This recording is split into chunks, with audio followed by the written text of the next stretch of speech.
Bonjour et bienvenue sur cette vidéo. Ici votre bien-aimé pasteur Célestin Zouga de l'église protestante évangélique Philadelphie. Le titre de notre message d'aujourd'hui est Glorifier et louer Dieu pour le premier Noël.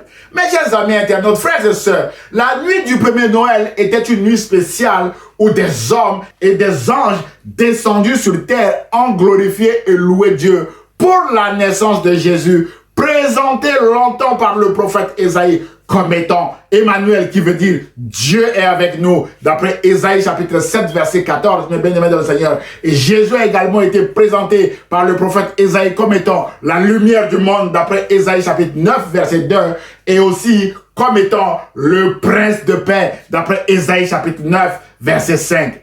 Frères et sœurs, mes chers amis internautes, Luc, qui nous raconte les récits de la naissance de Jésus, le présente aussi comme étant le Sauveur, le Christ et le Seigneur, mes bien-aimés dans le Seigneur, d'après Luc chapitre 2, versets 1 à 20, que je vous invite à lire chez vous, mes bien-aimés dans le Seigneur. Nous allons lire un extrait maintenant à partir du verset 7.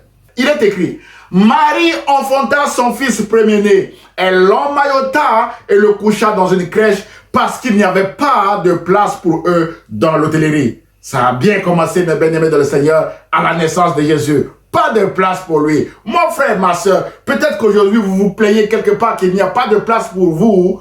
Rassurez-vous que Jésus n'est pas resté, mes bien-aimés dans le Seigneur, dans cette crèche. Aujourd'hui, il est dans toute sa gloire. Mon frère, ma soeur, vous ne resterez pas sans place, mes bien-aimés dans le Seigneur. Dieu vous trouvera une place, mes bien-aimés dans le Seigneur. Alors faites-lui confiance. Au verset 8, il est écrit: il y avait dans cette même contrée des bergers qui passaient dans les champs les veilles de la nuit pour garder leurs troupeaux. Et voici, un ange du Seigneur leur apparut et la gloire du Seigneur resplendit autour d'eux. Ils furent saisis d'une grande frayeur. Mais l'ange leur dit: ne craignez point, car je vous annonce une bonne nouvelle qui sera pour tout le peuple le sujet d'une grande joie. Mes bien-aimés dans le Seigneur. Au verset 11, Luc écrit ceci: c'est aujourd'hui, dans la ville de David, il vous est né un sauveur, qui est le Christ, le Seigneur. Et soudain, il se joignit à l'ange une multitude de l'armée céleste, louant Dieu et disant: gloire à Dieu dans les lieux très hauts et paix sur la terre parmi les hommes qu'il agrée. Frères et sœurs, mes chers amis internautes, les bergers sont allés voir ce que l'ange leur a raconté concernant l'enfant Jésus et s'en retournèrent aussi glorifiant et louant Dieu pour tout ce qu'ils avaient entendu et vu et qui était conforme à ce qui leur avait été annoncé, mes bien-aimés dans le Seigneur, d'après le verset 20 de Luc chapitre 2. Frères et sœurs, mes chers amis internautes, à l'annonce de la naissance de Jésus, les anges ont loué et glorifié Dieu. Les bergers ont loué et glorifié Dieu également, mes bien-aimés dans le Seigneur. La seule question que nous nous posons dans ce message est: pourquoi devons-nous nous joindre aux anges et aux bergers pour glorifier et louer Dieu à cause de la naissance de Jésus?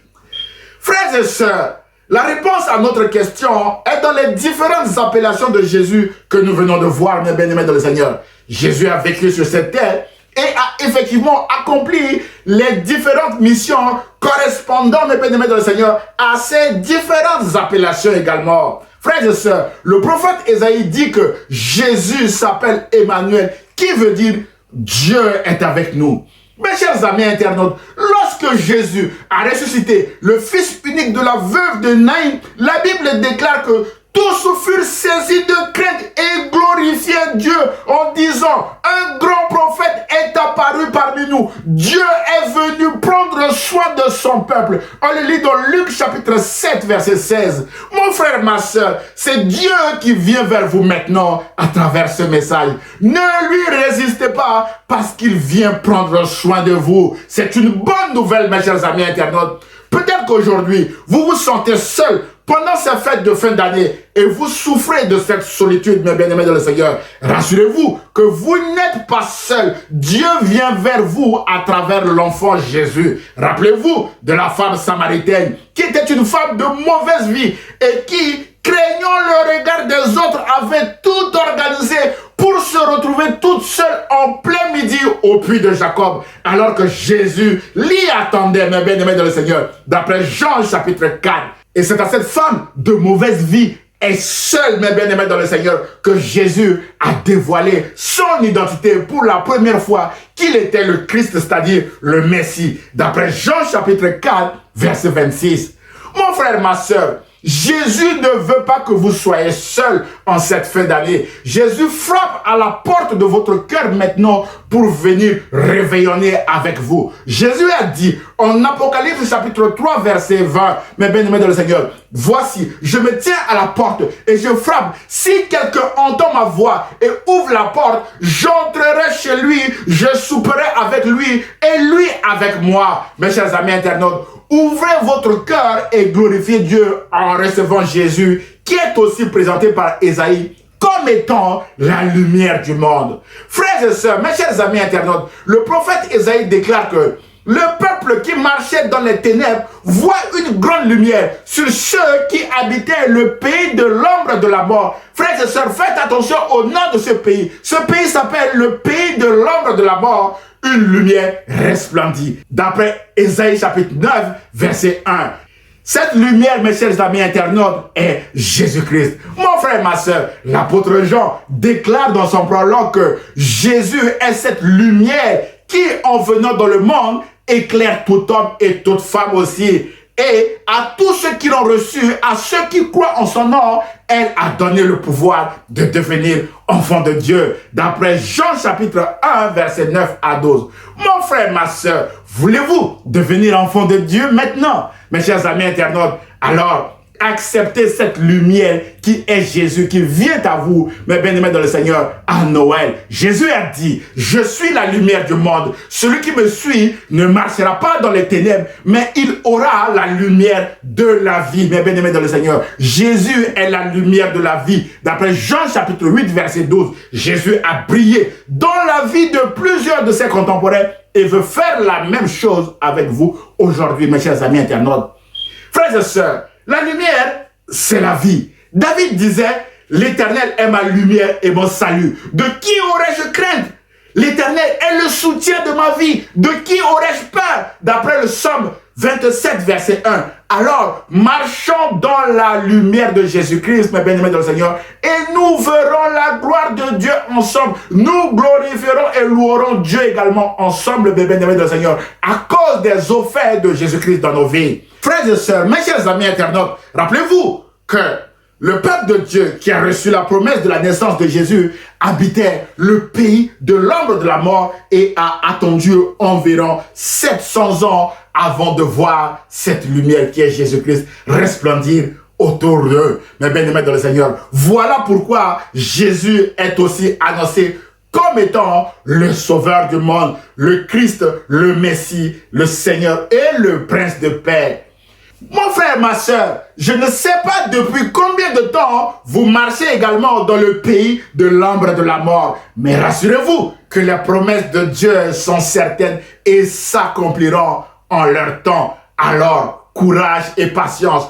Continuez de glorifier et de louer Dieu parce que Jésus-Christ est Seigneur. Jésus-Christ est également Sauveur et c'est Jésus-Christ qui interviendra, mes bien-aimés de Seigneur, pour vous faire sortir de votre situation actuelle ou de votre souffrance actuelle. Alors, faisons confiance à Jésus, mes bien-aimés dans le Seigneur, en glorifiant Dieu, en louant Dieu pour la naissance de Jésus. En conclusion de notre message d'aujourd'hui, frères et sœurs, mes chers amis internautes, la Bible déclare en Luc chapitre 2, verset 10 à 11 que « Ne craignez point, car je vous annonce une bonne nouvelle qui sera pour tout le peuple le sujet d'une grande joie. C'est qu'aujourd'hui, dans la ville de David, il vous est né un sauveur qui est le Christ, le Seigneur. Alors, recevez, mes bien-aimés dans le Seigneur, avec joie, le Prince de paix qui est Jésus. Glorifiez et louez Dieu de tout votre cœur pour le premier Noël et réjouissez-vous dans la paix en cette période de fête de fin d'année, mes chers amis internautes. Enfin, frères et sœurs, mes chers amis internautes, sans la naissance de Jésus, il n'y aurait pas la croix. Et sans la croix, il n'y aurait pas de christianisme. Et sans le christianisme, il n'y aurait pas de prédicateurs comme moi. Parce que nous prêchons Christ crucifié, d'après 1 Corinthiens chapitre 1, verset 23, mes bien-aimés dans le Seigneur. Et l'une des raisons pour lesquelles nous louons et glorifions Dieu pour le premier Noël est à cause de l'œuvre de Jésus à la croix, mes bien-aimés dans le Seigneur. La Bible déclare en Jean chapitre 3, verset 16 que « Car Dieu a tant aimé le monde qu'il a donné son Fils unique, afin que quiconque croit en lui ne périsse point, mais qu'il ait la vie éternelle. » Mon frère, ma soeur, vous aurez la vie éternelle si vous acceptez l'œuvre de Jésus à la croix aujourd'hui même, mes chers amis internautes. N'attendez pas demain, parce que personne ne maîtrise son lendemain, mes bien-aimés dans le Seigneur. Voilà la raison principale de glorifier et de louer Dieu pour le premier Noël, mes bien-aimés dans le Seigneur. En Jésus-Christ, nous avons la vie éternelle et nous nous réjouissons, mes bien-aimés dans le Seigneur, et glorifions Dieu à cause de la naissance de Jésus. J'ose espérer que ce message vous a fait du bien. Alors, aimez-le, commentez-le et partagez-le à vos proches, mes chers amis internautes. Dieu vous aime et l'Église protestante évangélique Philadelphie vous aime aussi. Et je vous souhaite joyeux Noël, mes chers amis internautes. À très bientôt. Au revoir.